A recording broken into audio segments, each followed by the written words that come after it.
Well, good morning, everyone. It is a beautiful day in New York City, and I hope everyone had a wonderful weekend. For so many of you celebrating such an important holiday time, I hope you had a great time with your family, with your loved ones, and everyone kept safe.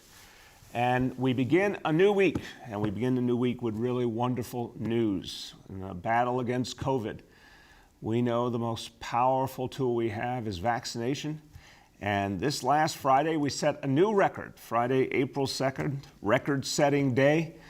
On Friday, we provided 100,669 vaccinations in New York City, in the 5 boroughs. Really striking number, showing just how much capacity has been built, how much reach we now have into neighborhoods all over the city, showing the great work our healthcare heroes are doing, our vaccinators are doing. 100,000 plus vaccinations on Friday, and for last week, a new record as well. For the whole week, 524,520 doses given in 1 week. So for quite a while now, I've been saying we could break 500,000 a week if we had the supply. Well, guess what? We got the supply, and we have now surpassed 500,000 doses in a week, and we can go farther. So this is really, really striking, and it shows what is possible. Just Friday, Saturday, Sunday alone was 270,000 doses. I mean, this is amazing stuff. The number of people being vaccinated now in New York City, skyrocketing, and more good news ahead as more supplies coming. So where do we stand now? Well, to date, we have given 4,462,022 vaccinations. That is more vaccinations than there are people in the state of Oregon. I told you I ran out of cities to compare to. Now we're comparing to states. And again, it is proof that it's always been about supply, supply, supply. Well, we have some good news there too. We expect a big increase in the amount of Johnson & Johnson vaccine. An additional 77,000 doses a week are coming. That's going to help us immensely. And we're reaching folks with the Johnson & Johnson vaccine. I got it. Dr. Choksi got it. It's one and done, and we love that. We're reaching a lot of people who it's particularly important to reach with that vaccine. So we're going out into communities, pop-up locations at public housing, houses of worship. Obviously, our homebound program, which has been fantastic, has reached homebound seniors and other folks that are homebound with the one shot, one and done. So we're continuing to expand all over the city. So you're going to see a number of sites up this week, new sites. Again, we're finding this approach works, to go to the grassroots, to have sites, whether it's in public libraries, YMCA, you see some of the new sites here. The great collaboration we're doing with Google and the Hudson Guild, but also, again, public housing sites have been very, very popular. Put up those appointments, they get snapped up right away. The sites and houses of worship, will be doing more and more of those across all faiths. This approach is really working. So expect to see a lot more of it, and we are well on our way, especially given the incredible success this last week, well on our way to our goal of 5 million fully vaccinated adults in New York City by June. Very, very exciting news here.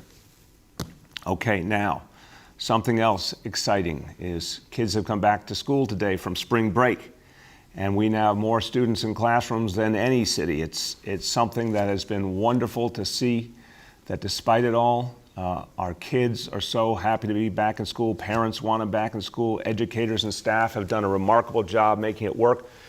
We, because of the new rules provided by the CDC, we created a new opt-in window. And I want to update you on the opt-in window that this is, again, something that a lot of families were asking for, one more chance to opt in. I want to emphasize this will be the last opportunity to opt in for this school year, going through now through June. And we originally said the opt-in deadline would be until the end of this Wednesday. We're going to extend it to Friday because we have some new information that I think will be important to parents, and we want to give them an opportunity to hear this and let it factor into their decisions. The most important point from day one of reopening our schools way back in September was to make sure they were safe for everyone in the school community. Health and safety first, that gold standard that we talked about, literally looking at the best and most effective approaches to health and safety all over the world, combining them into one gold standard, applying it here. That has worked, and we did things that we saw nowhere else, like setting up a situation room to monitor the situation and act in each and every instance. We also have had tremendous success with vaccination. Not only the overall numbers I just told you about, but as I talked about on Friday, over 65,000 school employees have been vaccinated, and we think that number is actually substantially bigger. Those are just the ones we know about. We think there's more who we just haven't heard the report on yet, but who have been vaccinated. So when you think about all the health and safety measures that have been put in place, they've been so effective. And when you think about the vaccination effort that now has reached so deeply into school communities, we looked at all these facts, we looked at the data, we looked at the science, and we have come to the conclusion it's time for a change. For this reason, we will be replacing the 2-case rule. And in the coming days, we will be announcing a replacement rule, and then that will be implemented. We want to let parents know about this, because we know for a lot of parents this will be important to their decision. They are looking for the opportunity to get their kids back in school, but they'd like more stability in the schedule. They want to make sure schools are going to be open. We wanted to give parents this information today and give them the rest of the week till the end of Friday to make a decision on whether they want to opt in. We're going to work with the unions that represent all school employees, the educators and school staff, on the new rule. And again, we will be announcing that new rule and then implementing it in the coming days.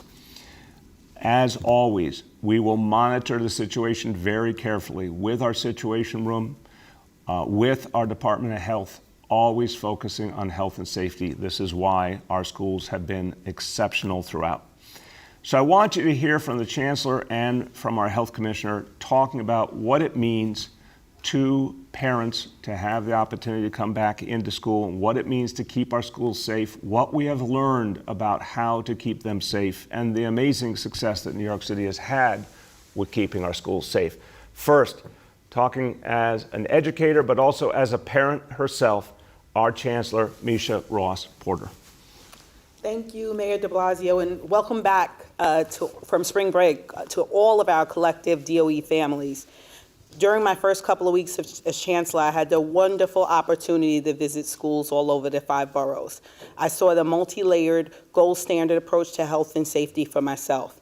I did temperature checks at the door and thanked our school safety agents for monitoring the protocols. I thanked our custodial staff who are doing deep cleanings every day, and thanked our kitchen staff for continuing to feed our families during this time. I also saw the diligent mask wearing and social distancing amongst school staff. I saw for myself that our schools are safe, and I also heard one request over and over again from parents, from teachers, from principals, from families all over New York City: improve the stability and consistency of instruction by changing the 2-case rule. I heard this again from everyone, and I'm so happy today that we are answering the call. As the mayor said, we will have more to share in the coming days regarding this change. However, speaking as an educator, the consistency will do wonders for instruction. Without interruptions due to building closures, teachers will be able to continue to connect more deeply with their students and better understand their academic needs. As a parent, there will be more consistency of in-person instruction as we allow for more stability in our system. I know what it means to have to make quick adjustments. I know what it means to have to adapt overnight and find childcare. And so this is important for parents as they make decisions about sending their children to school. And it means our older students, who are often looking after and helping taking care of their younger siblings, can be more consistent in their instruction regularly as a result of this change. We've seen the studies, consulted with medical experts, and based on this change on guidance from the CDC. We will continue with universal mask usage, social distancing, weekly testing, and quick intervention by the Situation Room to quarantine classrooms and schools when needed. I know that frequent closures because of the old policy have made many families weary of in-person learning, opting instead for the consistency of remote learning.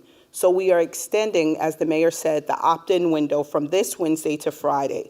April 9th. We want families to have more time to consider returning back to our classrooms, and we want you to have the time to make these decisions in a timely manner. And in the meantime, we will continue to closely monitor the advice of our medical experts. We will continue to stay deeply connected to the science around this pandemic, but the tides have changed, and we're looking forward to bringing more consistency to our schools and to our classrooms. And with that, I'll turn it back to the mayor. Thank you so much, Chancellor, and thank you. I appreciate deeply how much you go out there and listen to parents, to educators, to staff, but also to kids, because I know it's a passion for you to listen to the kids directly, and so many of our children want to be in school, want to be learning with their friends, want to learn from the educators who care so much about them. We want to make sure that happens for everyone for whom that's the right choice.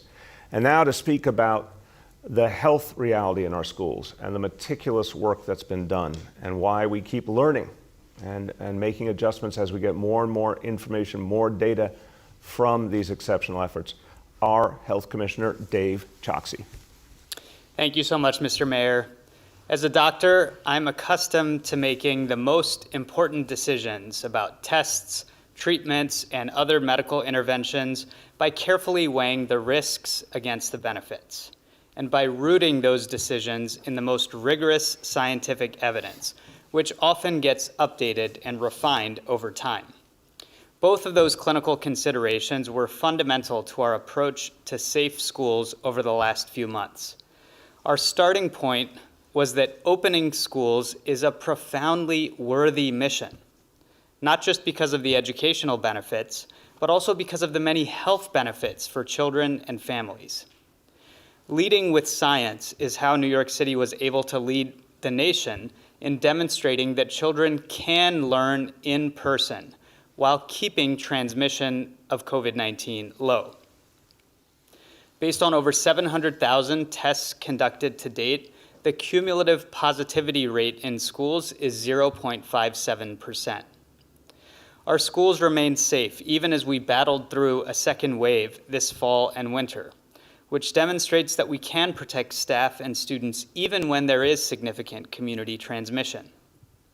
The way to beat COVID is not by closing schools excessively, but by suppressing transmission, both inside and outside of schools, through a focus on the fundamentals: hand washing, distancing, ventilation, masking, testing, and getting vaccinated. This last step, vaccination, is the most powerful added protection. Back in January, New York was one of the first jurisdictions to make education staff eligible for the vaccine. And to date, as the mayor has mentioned, over 65,000 DOE staff have at least one shot. We also know that fully vaccinated people are at lower risk of transmitting infection. So when adults in school are vaccinated, children in school are even safer. For all of these reasons, there is clear net benefit to revising the 2-case threshold for school closures. We recognize that repeated closures result in social, emotional, and educational harm to kids and families. Our aim is to strike the right balance while retaining our gold standard of stringent safety measures for schools. Now, one final note. As eligibility opens even wider this week, namely to those over the age of 16, I want to encourage everyone to get the vaccine. Appointments are opening up almost every day now. Check nyc.gov/vaccine finder or call 877-VAX4NYC.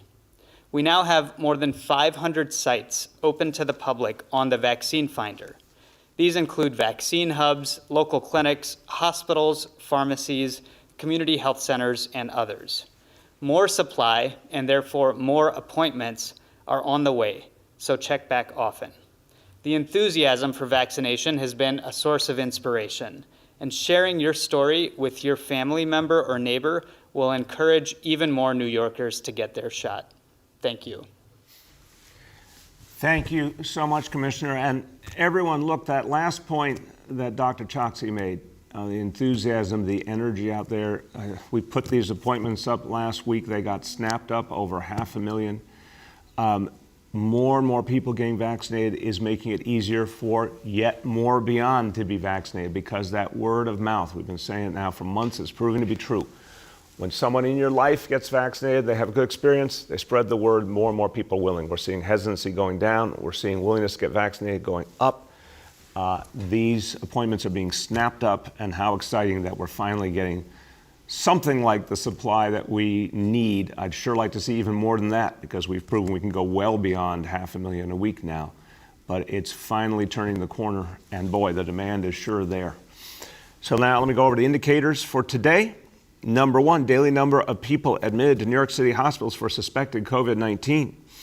Today's report, 183 patients. That's a good number. We're watching every day, but that is definitely a number we like to see, one of the lowest in quite a while.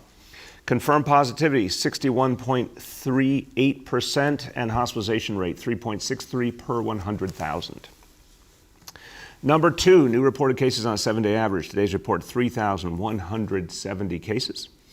And number three, percentage of people testing citywide positive for COVID-19. Today's report on a 7-day rolling average, 6.55%. Just say a few words in Spanish on the topic of our schools. He escuchado de familias trabajadoras por toda la ciudad acerca de mantener abiertas nuestras escuelas. En esta ciudad queremos mantener nuestras escuelas abiertas con la mayor frecuencia posible. With that, turn to our colleagues in the media, and please let me know the name and outlet of each journalist. Hi all, we'll now begin our Q&A. With us today is Chancellor Porter, Commissioner Choksi, Dr. Ted Long, and Senior Advisor Dr. Jay Varma. With that, we'll go to Emily from New York One. Good morning, Mayor de Blasio and everyone on the call. Good morning, Emily. How are you? I'm well, thank you very much. I hope you are too. May I have a hint or a sneak peek at what you're considering as a replacement for that 2-case rule? And will it be announced before that Friday opt-in deadline? Emily, I like the very earnest attempt. We will give you the private sneak peek here live on television. I like that. Now, Emily, we got a little more work to do on the new rule. I can certainly say the 2-case rule will be gone, and we're working on what we think is a new rule. We do want to talk to all of the organizations, the unions that represent the folks who work in our schools. And we want to go over the evidence we have with them and talk about what the new rules should be. And then we'll have that announcement in the coming days. But look, what we do know is moving off 2 cases is going to lead to schools being open much more consistently. That we can say with assurance. All the models we've done prove that anything different than the 2-case rule will lead to greater consistency in schools being open. Go ahead, Emily. And the new rule will come before the opt-in deadline on Friday for parents to consider. Again, Emily, we're working that out. I don't want to say the exact date yet. Very soon, one way or another. But what I think I can say this, having talked to a lot of parents, and I know the Chancellor has as well. A lot of parents have said to us, the 2-case rule obviously has led to an extraordinary number of closures. We know that any other standard will lead to a lot fewer closures. That's what parents want to know, that it will not be this approach, it will be something different and something that will lead to fewer closures. That I can guarantee. As quickly as we have it nailed down, we will announce it. Next is Juliet from 1010 Wins. Oh, hey, good morning, Mr. Mayor. Good morning, everyone. How are you? Very well. Hope you had a good Easter, Juliet. Yes, I did. Thank you. And you? Very nice, thank you. Very mellow. Yes, the same. So I did want to ask you about the new marijuana law. I spoke with Chief of Department Rodney Harrison Friday. He says when he was a precinct commander in Harlem, marijuana smoke was a major complaint of residents who said they smell it outside their buildings or near playgrounds where their kids were playing. He says city and community leaders have to come up with a plan for this. So how are you addressing this? Now, it's a real concern for a lot of people, and I know parents have particular concerns, Juliet. Look, we have very strong laws in this city related to cigarette smoke that also relate to marijuana smoke now. Every place where you're prohibited from smoking cigarettes, you're also prohibited from smoking marijuana. And I think it's about educating people on that and obviously doing the right kind of enforcement. So we can get that right. I really do believe it. It'll take time. It'll be an adjustment. But we're going to educate people as to this new reality and then make it work. Go ahead, Juliet. Okay, and my next question involves Broadway. The St. James Theater held an invitation-only event the other night with Nathan Lane and Savion Glover as sort of a test run for some kind of Broadway reopening. Do you think more theaters can do limited or smaller shows on a test run basis with a public audience? Look, we want to work with the Broadway community and the cultural community in general to bring them back strong. And I think for some, these smaller gatherings make sense. For some, it really only makes sense to come back when they have a bigger audience, whether that means going outdoors, in the warm months, or what we've talked about with a lot of the Broadway theaters, looks like September, when we can really bring back a full audience with the right precautions in place. I think we're ready to work with whatever model works. I went on Friday to help kick off a very, very powerful show, Blindness, at the theater up in Union Square and the Darrell Roth Theater. And it's amazing how much it means to people, to the folks in the cultural community, to finally get back to work and do what they love and do what means so much to all of us. But also, I talked to a lot of the audience that was waiting in line, and it was just incredibly important to them to be coming back, feeling live performance again as part of the real identity in New York City. So we want to see that happen, and we want to see it happen safely. And whatever way works for a theater, they can do it safely, we'll be right there with them to help make it happen. And starting this month, we'll be doing the vaccination center for the Broadway community and mobile vaccinations for the off-Broadway community to help move that all along. Go ahead. Next is Andrew from WNBC. Good morning, Mr. Mayor, and everyone on the call. Good morning, Andrew. How are you? Mayor, I'm okay, thanks. I wanted to ask, I haven't heard your concerns lately about the pace of reopening. We have seen spikes in other states. We have seen alarming spikes in other countries based on variants. Tonight at 11 p.m., the curfew lifts on places like gyms and Andrew, are you there? I think I can answer the beginning of his question because I got enough there, but see if you can get him back for his second question. Andrew, we're going to hope to... Oh, there you go. There you go. Yeah. What I was asking is, are you concerned about the pace of reopening, and are you planning? All right, we're going to take that part of the question and move with that, and I'll get Dr. Choksi in this in a second. And then let's see if you guys can get Andrew to stabilize for his second question. Stay still, Andrew, whatever you're doing. Stop moving around. Okay. Of course, I'm concerned about the pace of reopening. We need to get it right, and it should be led by the data and the science.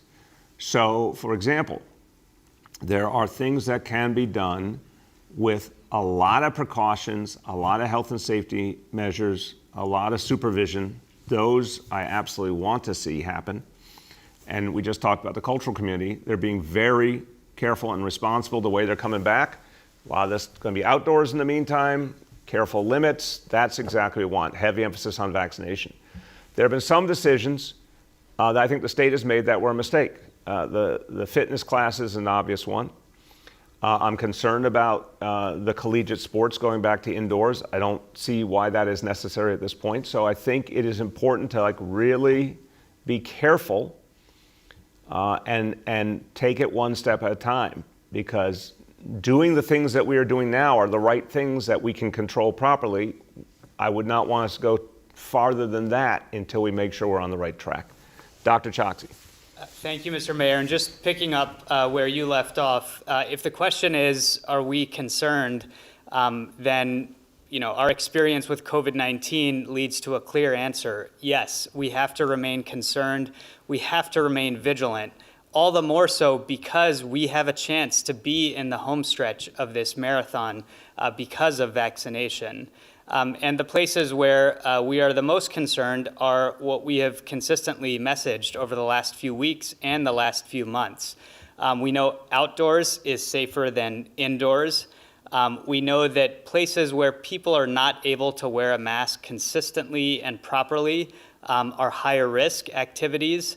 And we know that larger gatherings confer more risk than smaller gatherings. So those are the activities where we really have to ensure that we remain cautious and methodical with respect to reopening. Thank you. Go ahead. Andrew, are you back? Andrew. Try again, Andrew. What? I have no idea what kind of device you're on, Andrew. Try again. Andrew, I would urge you, take someone else's phone and call in. No, Andrew. Andrew, Okay. we're going to try to come back. We'll try and get you for another one. Go ahead. At the end. Next is Katie from the Wall Street Journal. All right, Katie, can you hear us? I hope you can hear me. Can you hear me? Yes, you are not on Andrew's phone, so it's working. All right. I hope Andrew gets I don't know, files or something. My question, I have two educational questions for the Chancellor. The first is about this summer. What is the summer school for Chapter 683, which is for D75 students? What is that going to look like? Fully blended, fully in school or blended, or will there be a remote option for parents? Was that about District 75 students? I didn't hear as part of it. Katie, you meant Yeah, District yeah, 75 chapter- students, right? Yep. Yeah, Chapter 683, I think it's called, yeah. So we are going to support them 12 months as we have. We're still working through our summer plans. We are looking to have some in person, some remote options based on what families need. So more to come on that one. Go ahead, Katie. Thanks. And my second education question is related to accommodations given to teachers. Could you explain if there were additional accommodations given at certain points of the year? Why, if someone had been in school, and just explain the process. And would there be any point where you could retract an accommodation for a teacher for any reason? So the accommodations are an open process, and it is connected to a medical request in most cases.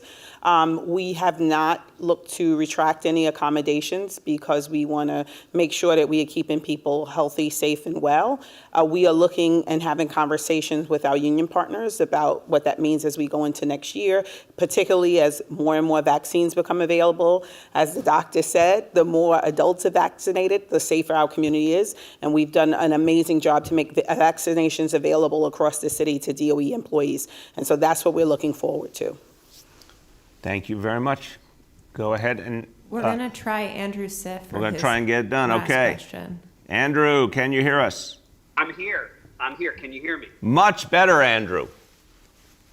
Well, I would credit Avery Cohen with the enhanced audio for this call. So whatever you're paying her, Mayor, you should double it. Okay, right away. All right. So my second question is, you've said for weeks and weeks, supply. If you only had supply, you could reach the pace. You now have finally reached that benchmark that you talked about. I'm wondering if you and your health team have, believe it or not, discussed the likely threshold in a few weeks where you might reach the point where you have, I hesitate to say too much supply, but where you reach the point where you're literally having to go into communities imploring people to get vaccinated because you have it at hundreds and hundreds of sites and not enough people have signed up for appointments. Have you put a guesstimate on when that date might be, when it switches to more supply than demand? I will start as the layman, and I'll turn to Dr. Choksi and Dr. Long. Boy, Andrew, would I like to have that problem. So first of all, let me start with that. We spent so many weeks not having the supply we needed that if we had too much supply, that would be a very good problem to have. But I do not personally anticipate that problem in the short term. I know there was some talk about May being a kind of a tipping point around the country. But I see demand going up here constantly. I'll believe it when I see it that we have too much supply. Right now, I'm like, send me all the supply you got. We have plenty of demand. Dr. Choksi. Thanks, Mr. Mayor. And, like you, I very much look forward to the day when we have enough supply to actually meet the very robust demand that we continue to see. To answer the question, I do think that that day will come, and I think most likely is in May here in New York City as well. But what I'll add is that we have not been, resting on our laurels by any means when it comes to ensuring that we're ready for that day as well. Over the last several months, we have done so much in partnership with trusted messengers in communities, whether faith leaders or community-based organizations, to have the conversations that people need to have to change minds and get people ready for vaccination. Answering the questions they may have about specific vaccines, answering the questions that they have about side effects and what the benefits of vaccination are. So even as we look ahead to that day in May, what we're going to do throughout April as well is continue to have those community conversations so that demand is as strong as possible as we approach that point. Dr. Long. Yeah, I agree with everything that Dr. Choksi said, and I would add 3 points around the issue of we're planning ahead now to make sure that we can get through to all of the New Yorkers that are most vulnerable, whether you're an older New Yorker or whether you live in one of our communities that's been most highly impacted by the coronavirus. So 3 additional things that we're doing now that will carry forward that will help us to achieve that goal of bringing people in, especially those that need to be brought in the most. Number 1, we have canvassers that are on the ground every day now that have now helped to arrange 50,000 vaccine appointments for people in the Task Force on Racial Inclusion and Equity neighborhoods. Number 2, through our test and trace core data, we have information on where all of our cases and contacts are. So we're looking at people that are, again, those older New Yorkers or people that live in the most highly impacted neighborhoods, proactively calling them and bringing them in for vaccines, which has been highly effective. And we'll continue to do that when supply outpaces demand. And then number 3 is we've now continued our walk-up pilot for New Yorkers that are 75 or above at our 3 test and trace core sites. We've been more than 500 vaccines since we made this announcement last week. It's clearly something that is helping New Yorkers that they're prioritizing. We're going to continue all of these efforts to make sure that we get as many New Yorkers vaccinated as quickly as possible to save lives. Thank you. Thank you. Go ahead. Next is Derek from WABC. Hey, good morning. I wanted to ask, a couple questions. That makes sense. The first question just has to do with the schools, and I'd like to know, I'm curious, how many schools are currently closed because of this 2-case rule? Well, I can tell you that the vast majority of schools are open. That's the good news, Derek. I'll give you the number I have now. What I have for today is 1,481 schools are open. So we can get the exact number. Some are closed temporarily for review, but others are closed for the longer time frame. But again, not all of them because of the 2-case rule. Let's be really clear about that. 2-case rule only applies in certain instances. There's other reasons why a school gets closed. So that's the overall number today. But what we can say is this. We know that the 2-case rule has led to a number of schools being closed that could have been kept open. We want to come up with a rule that we think makes more sense. Unquestionably, more schools will be open as a result of the new rule. That we can say with assurance. Go ahead, Derek. Next question just has to do with the data, with the COVID data, and obviously it looks like the trend is going in the right direction. You have cases going down, hospitalizations decreasing, it looks like the trend at least. Is that indication that the vaccines are starting to take hold and we're moving potentially into the home stretch of this? I will start. Let me get Dr. Varma into this. I would say, Derek, I like your optimism, and I'm an optimistic person too, so I certainly see some real progress there, but I also think clearly it's too early to draw conclusions. Dr. Choksi just made the point, throughout the coronavirus era, we have learned, there's a lot we need to keep learning. And the data and the science, if you stick to it, good things happen, but that means the data changes every day, every week, you pay attention to it. What I would say is I think we're winning the race against the coronavirus. I think we are, especially with the numbers we saw last week, getting over 500,000 New Yorkers vaccinated last week. That's how you win the race against the coronavirus and the variants. It's just massive vaccination. So last week we showed what's possible. But the ball game is definitely not over. Go ahead, Dr. Varma. Great, thank you very much. Yeah, and I would concur that, based on the data that we have right now, we aren't seeing any worsening in our outcomes, and that is an important good sign because we have seen that variants have taken over and become the most common strains here in New York City. Under normal conditions without a vaccine, that would have led to another wave, a third wave. And because of the incredible work that New Yorkers have done coming out to get vaccinated, we've been able to hold our levels at a level that we don't like to be at. But you have to remember what it could be like if we didn't have those vaccines.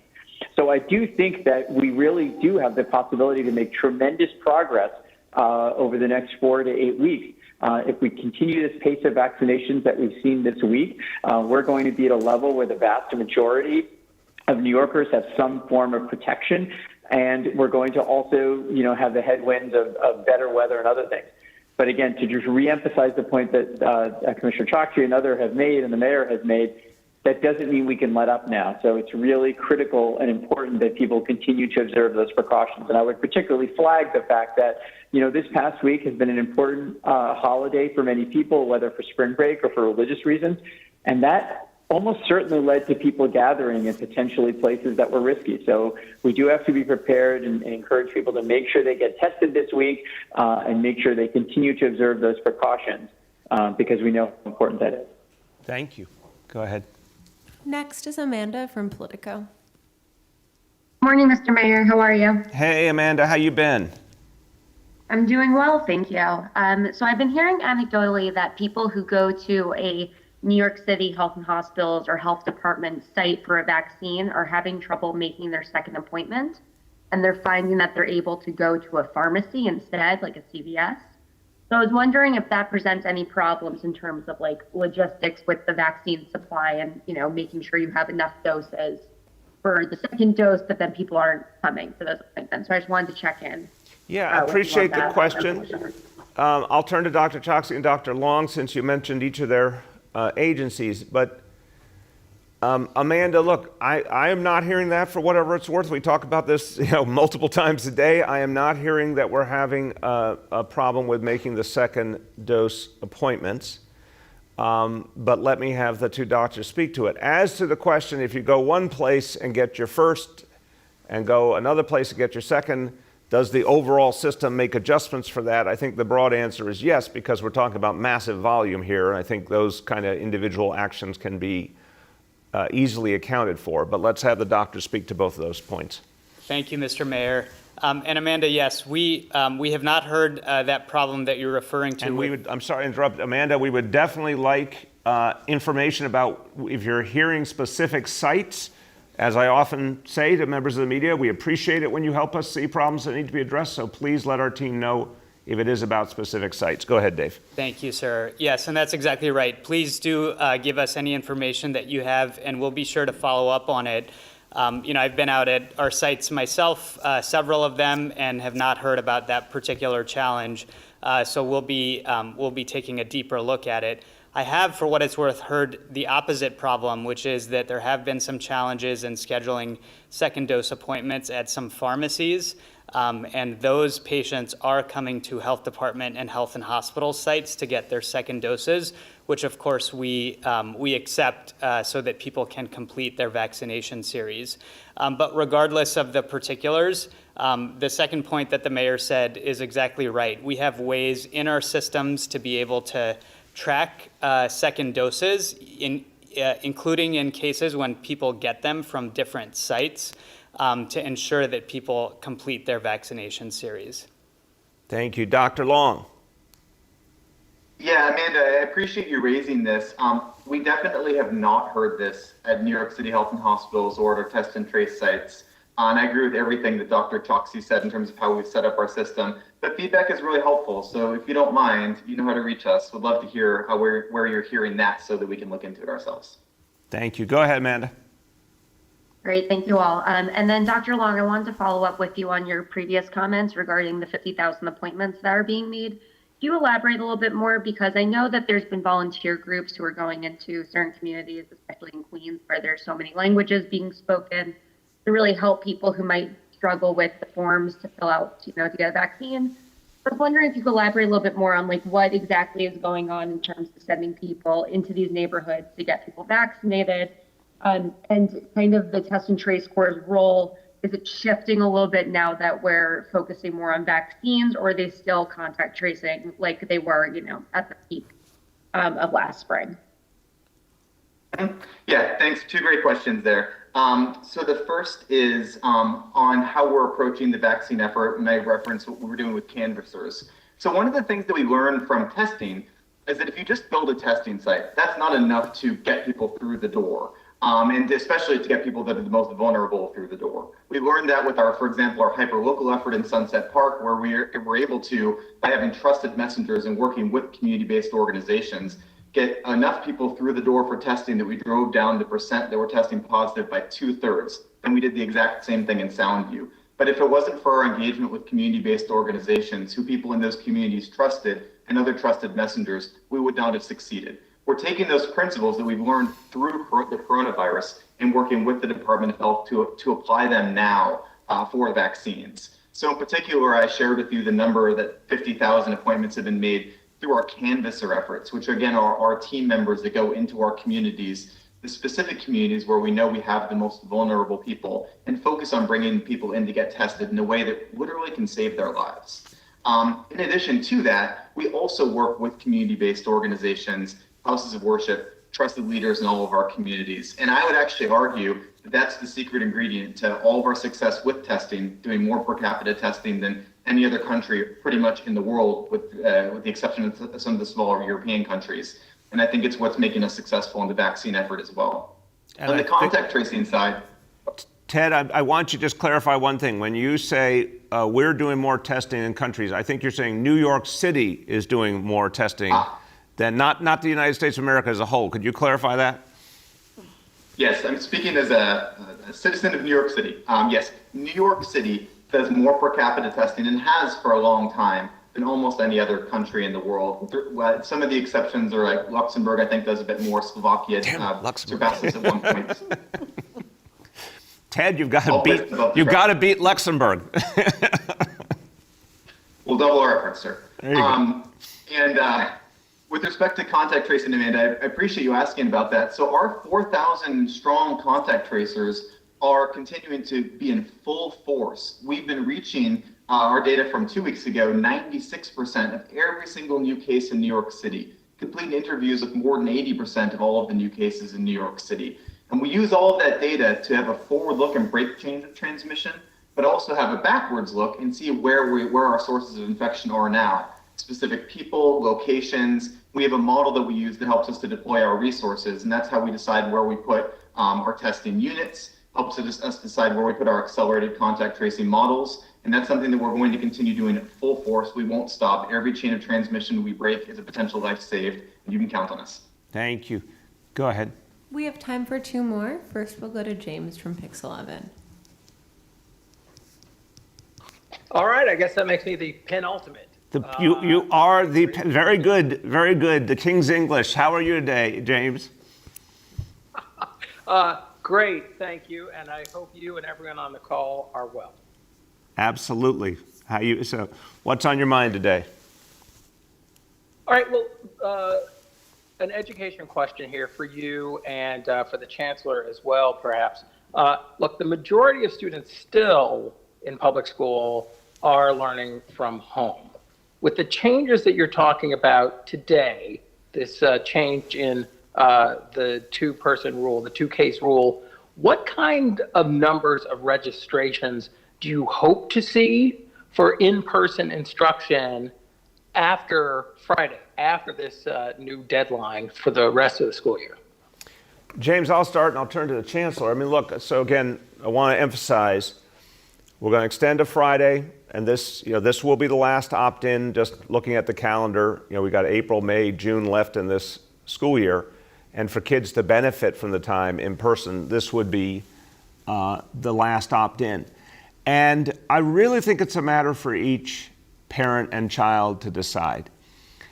We did want to clarify this because we heard from so many parents that they were really concerned about the two-case rule and they wanted clarity. They wanted to know if their child came back, it would be a more stable schedule, a more consistent schedule. So we wanted to say, yes, it will be. We're changing this rule because we can do it safely, and we want you to have that stability for the remaining 3 months of the school year.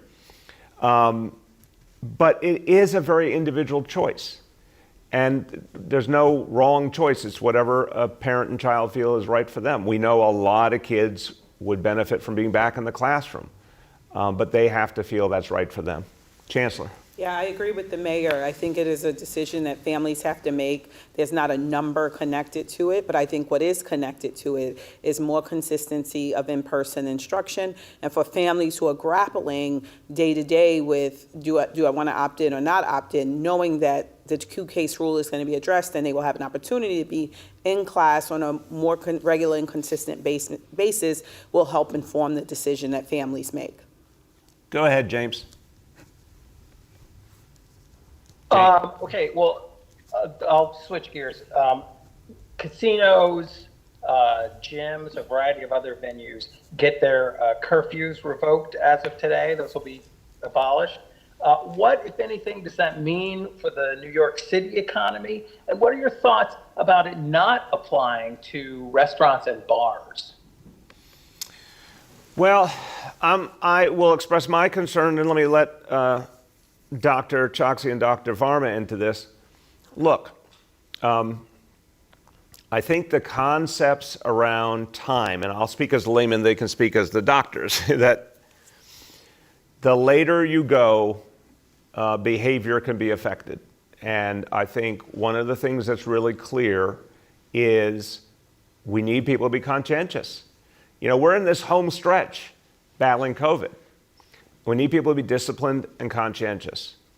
I think it's fair to say there's a variety of situations in which people are not as disciplined or conscientious. And I think when it gets later in the day, when they're more tired, certainly, if they've had a drink or one thing or another, there's different realities. So I'm someone who thinks keeping some limits on is smart while we're in this final battle against COVID. So I certainly have some concerns, but let me turn it to the doctors to tell you their assessment. I think you're right, Mr. Mayor. And, as you've heard from us time and time again, this is the time for us to not abandon the things that have worked for us during the COVID-19 pandemic. And it's particularly important right now when we still see a relatively high level of cases, but we have a chance to bend that curve downward. So my message to my fellow New Yorkers is a simple one. Let's keep doing the things that we know have worked over the last few months. And let's take particular caution with those activities where it's harder to wear a mask consistently and properly, or where you may have lost some inhibitions because you've had a drink or two, or if you're in an environment where there's a lot of shouting or physical exertion, which we know also facilitates the spread of the virus. So now is the time for us to be smart so that we can finally turn the corner on this devastating pandemic. Thank you. Go ahead. Oh, I'm sorry. Dr. Varma, you want to add? Nothing else from me. Okay, go ahead. Last, we'll go to Nolan from the Post. Hey, good morning, everybody. Hey, Nolan, how was your weekend? It was good. How about those Baltimore Orioles, Mr. Mayor? Oh, God, Nolan. I'm impressed that you're paying close attention to a painful subject like that. Yes, God bless the Baltimore Orioles. They won fair and square. How about those Toronto Blue Jays, Nolan? If I rooted for the Yankees, it would hurt. I have a question. Back to schools for a second. You've given parents a couple of extra days to opt their kids back into in-person learning. Based on changes that you have yet to announce to the two-case rule in city schools, how are parents supposed to make that decision when you haven't even announced what the new rule is? How should they have faith in this process? It's going to be more than 2, and therefore they can have faith that the problem really had been, as we experienced, as the data kept coming back, that the 2-case rule didn't make sense anymore. I've talked to lots of parents. I was a public school parent. I don't think they're out there with, banners saying they want it to be X number of cases or Y number of cases. I think what folks feel, and they're right, is that the 2-case rule had outlived its usefulness. So it will be gone. There will be a new rule in place soon. What it means is schools will be open more and more consistently. That's what parents want to know. That's the conversation I've had with them. That's the conversation the chancellor's had. So we're telling people that is a given. And as soon as the final details are worked out, we'll fill in the blanks some more. Go ahead, Nolan. Yeah, secondly, we've done a bunch of stories highlighting the disparities in vaccine access and in vaccine distribution across the city, where public and private distributors, the bulk of them are in Manhattan south of 110th Street. The most vaccinated zip codes in the city are also typically in Manhattan south of 110th Street. And just today, to pull up the chart again, the least vaccinated zip codes in the city are typically zip codes listed on your list of priority neighborhoods, and also places where you guys have made a number of announcements about trying to improve access. So I'm wondering, what isn't happening, right? So why is Far Rockaway? Why is Hunts Point? Why is Bed-Stuy? Why is Crown Heights? Why is Brownville? Why are all these neighborhoods still, 3 months into this, still at the bottom of the list when it comes to places where shots are making it into arms? It's a good question. I will start, and I'll turn to Dr. Choksi. Nolan, I think the pattern we saw in the beginning still is a fundamental issue here, although I think it's getting better. In the beginning, we saw a huge skew in terms of willingness to be vaccinated, and it cut very much along income lines and ethnic lines. That, again, I think that difference is closing over time. And we want to do everything to help close it more. And I believe when we get into the height of vaccination, which will be this month, next month, June, as we really are getting ample supply, I think you're going to see that gap close more and more. But there has been a disparity in willingness and all the other challenges that go with an unequal society. Folks who have a lot of benefits have had a better time accessing, and that's something we have to be honest about. But our job is to overcome that, to go out in communities, to create grassroots sites, to do the door-to-door efforts, to do homebound seniors, all the things that we think will help to bring more fairness, equality to the process. And over time, I do think it will even up quite a bit. Dr. Choksi. Thank you, sir. And yes, I also very much appreciate this question, because we have striven to make our vaccination campaign one that is not just safe and swift, but also equitable.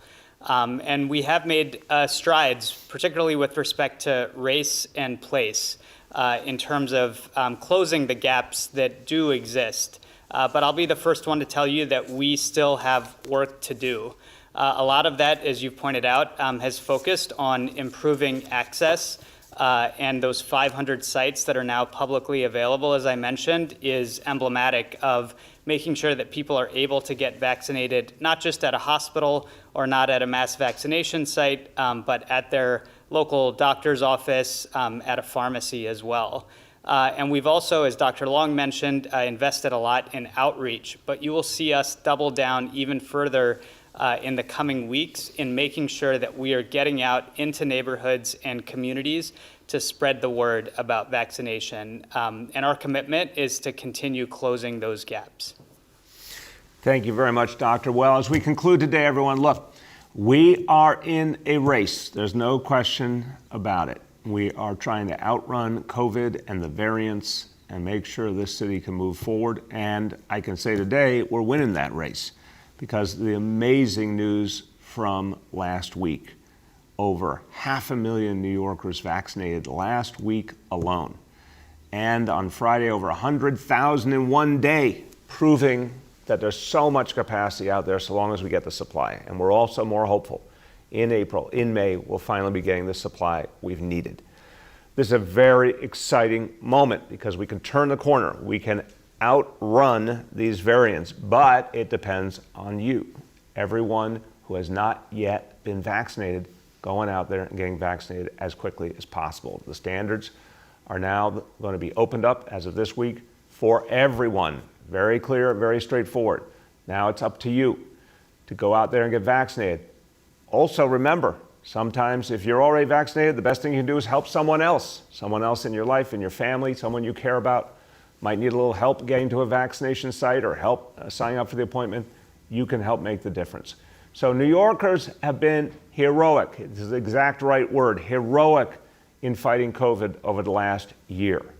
Here's one more chance to be heroes to beat back this disease.